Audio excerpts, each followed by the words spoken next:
I was either in relationships where I was practicing self-sacrifice, so people pleasing, constantly trying to do what other people wanted me to do because I was afraid that they were going to reject me. Or I was in a space of dependence where I was feeling like everybody else was supposed to fix my problems and it was their fault and they needed to step up and do what I wanted them to do rather than them setting their own healthy boundaries. Or I was in a space of entitlement where it was, don't tell me what to do. This is what I want to do. I'm going to do what I want to do when I want to do it and stop trying to push me around. That was my own experience of it, which generally meant that my relationships weren't very strong.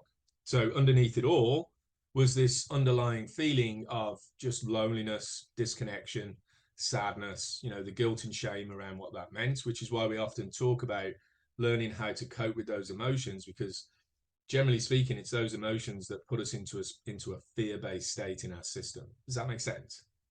Yeah, it does make sense. And as you were speaking, the entitlement thing really resonated with me. And maybe there's others to it, but that was the one that was like, yeah, bingo. Okay, when it comes to setting, I guess, boundaries with these types of relationships, because it makes sense what you're saying right now, and that's how could I possibly have a healthy form of communication with a person if I'm not in a state of baseline with myself? And it sounds like things like, excuse me, mindfulness, self-analysis, self-accountability are going to lead us to the ability to say, okay, my behavior is not your fault. So I'm going to work on how I'm responding to things. And then how I'm feeling is also not your fault. So I'm going to start working on how I'm reacting and feeling with things. And then now I want to communicate this stuff to a person. And I know one of well, I shouldn't say one, there's many different tools and mnemonics that DBT offers when it comes to maybe giving people steps on how they could approach what may not be a healthy relationship in their life. And one of them that I'm aware of is Dear Man. So could you maybe explain to the listeners what that is and how it could be used? Yeah, just to touch on something else that you said there. Another thing that's really important in DBT, obviously we're always trying to live the life we want to live and be the person we want to be in the areas of life that are important to us according to our true authentic values and beliefs. And recognizing that emotions, when they're present in our system, just because I feel something doesn't mean that it's right.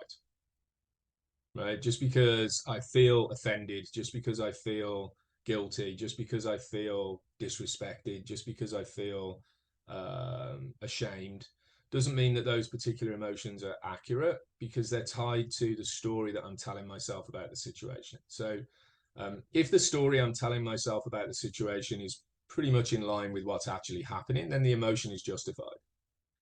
But if the story I'm telling myself about the situation is out of line, and quite often what we tend to find is the story that we're telling ourselves about the situation is way out of line compared to what's actually happening. We've got judgments about other people, we've got filters for other people and situations, we've got filters for ourselves and situations. So when we're experiencing those emotions are valid because they're always valid because we're experiencing them.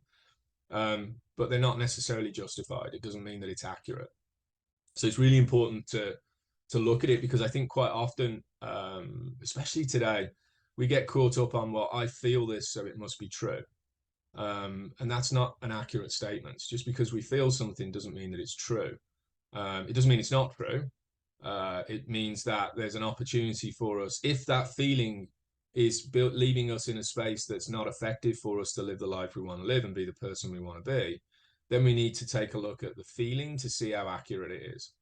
Right. So DBT works on that accountability that, when I'm feeling something, it's valid, but I need to figure out if the feeling and then the behavioral reaction is justified. The clip you just watched was taken from the upcoming podcast, A Conversation for Liberation. If you like the content of this clip, please subscribe to the channel, smash that like button and turn on the notifications so you can stay up to date with when each full episode gets released. As always, if you want to know more about what we do at the Liberation Place, come join the live online meetings that I facilitate each week for free on Zoom. I'll leave a link to the page containing more information about these groups in the description below. Thanks for watching. Hope to see you again soon. Take care, be safe and be well.